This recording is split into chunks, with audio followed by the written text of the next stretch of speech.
Hello, hello, magandang araw. So, mag-aayos na naman tayo ngayon ng Lardin by Lixing na telebisyon na sabi ni customer, sumisirit daw. So, ginagamit natin sa kanyang video karaoke machine. So, susubukan muna natin. Saksak natin sa saksakan at pakinggan.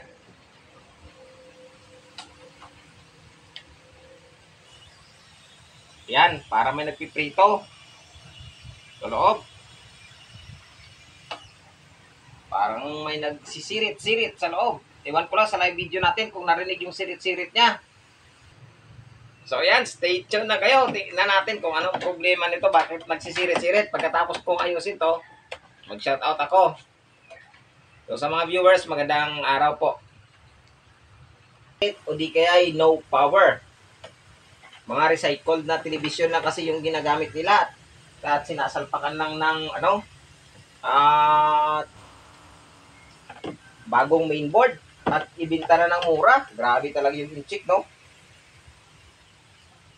Mabilis silang magkapera sa murang halaga. Ka-income tayo.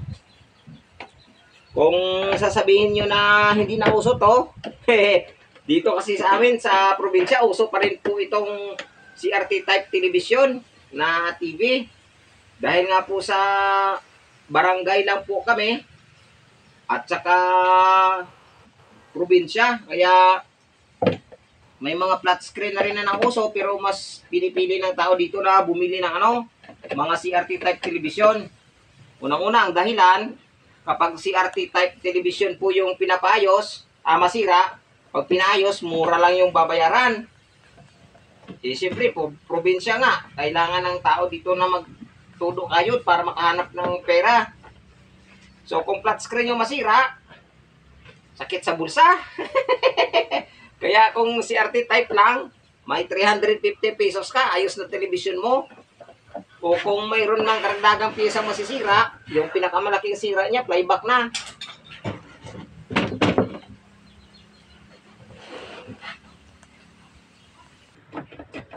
May dalawang sa pinakailalim, kaya pala hindi mabuksan.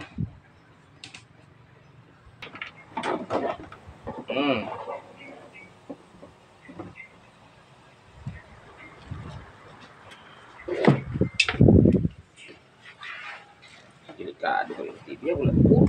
The moment of truth, i-clear ko muna tong area.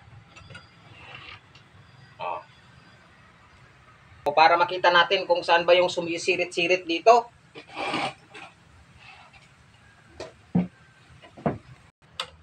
Ready na. Teka lang. Para for safety purposes. Tigil saksak mo to? Wala po. Sigret ito.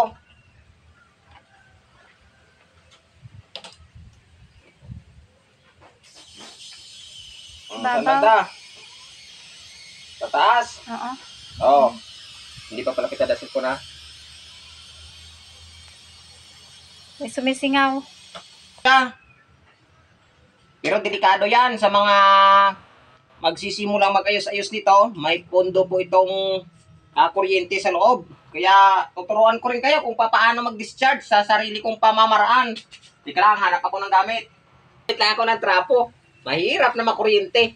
Gusto ko pa magkaroon ng isang anak. O ganito. Iwan ko lang, para lang to sa mga beginners, sa mga master, alam na nila to. Ito, dalawa screwdriver. Ito, yung isa mahaba. Lalagay ko dito sa metal parts. Yan. Tapos yung isa, yung ground. Isaksak ko sa guma.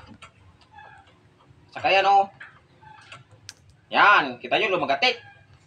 Ibig sabihin, may pundo yung ating anode cap. Oh, libre na. Dahil sa wala na, hindi na siya lumalagatik. Pero ako sa totoo lang, kahit na hindi na siya lumalagatik, nagpupunas pa rin ako ng trapo. Para safety na rin. O, yan na. Natanggal na natin yung ating anode cap. CRT cap, ang tawag dito. Yung sira. Ito yung CRT cap or anode cap kung tawagin. Iwan ko kung tama ba to. So, kapag nasingaw to, minsan ginagrasahan, lagyan natin ng grasa. O di kaya, palitan na lang ng bago. 150 pesos po siguro pag bago nito. Iwan ko lang kung magkano. Basta dito, bintahan yata 150. Pero pag grasa lang, 5 piso, sold na. So, kaya maghanap ako ng grasa. Kung mayroon, nasisingaw po ito. Yung ating rubber na kumakapit dito sa ating picture tube.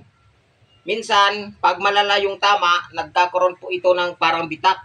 Ito, nagkakaroon siya ng bitak. O di kaya ay, ito, na nabubutas. Kasi high voltage po ito yung pumapasok dito ng kuryente. High voltage po, galing dito sa ating flyback transformer. Minsan din, kapag medyo mahina yung ating,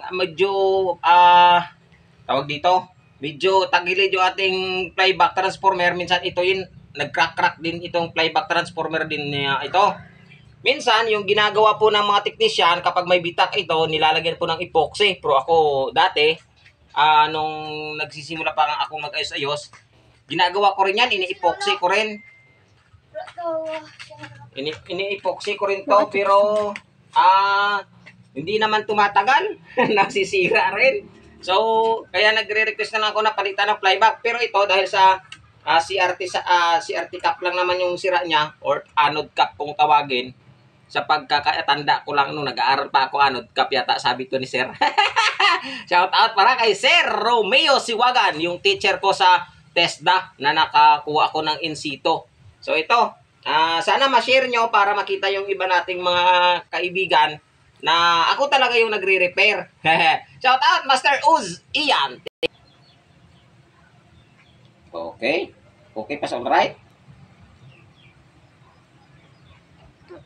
Graduhin nyo lang na yung grasa na gagamitin nyo walang mga buhangin-buhangin para fit na fit siya. Kapag nilagay nyo nilagay nyo itong anode cap, kung tawagin, or CRT cap, kung ano pa man, kung guma-guma. Guma-guma. Monkey dalupe. So, ito kasi ginagamit to ng kaibigan natin sa kanyang video karaoke machine na pinaparintahan at gawa ko rin yun, yung kanyang video karaoke machine. So yan, ito na, nasa uli ko na. So sa pagsauli, yan, baliktarin mo lang yung cap. Baliktarin ha, baliktarin. Ouch. Pinapaapa kasi.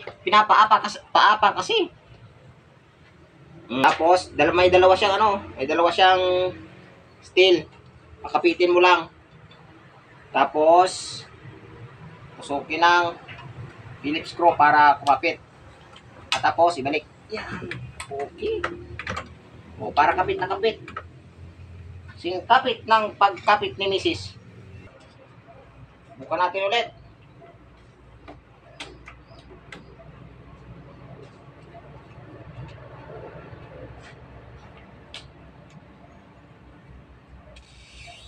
May harap agad. Puno. Palitan na lang natin to ng CRT cap.